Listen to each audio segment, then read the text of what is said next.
So, Mr. Koser, how can Europe change its actual feeling about immigrations? I think the challenge is that these are long-term issues. We need to work on education, both for citizens and for migrants. We need to work towards a more responsible media, which is, I think, a challenge. But also, frankly, we need better political leadership. And I think not enough leaders and ministers and prime ministers and presidents are standing up and making the case for migration. And you have talked about business and integration, but do you think that business should be enough to integrate peoples in a new country?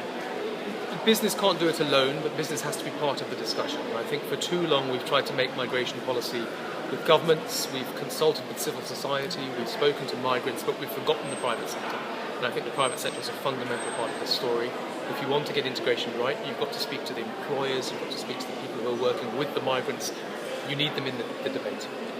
And in your opinion, nowadays, what is the greatest threat to integration? I think the greatest threat to integration is a failure to recognise that it's a two-way process.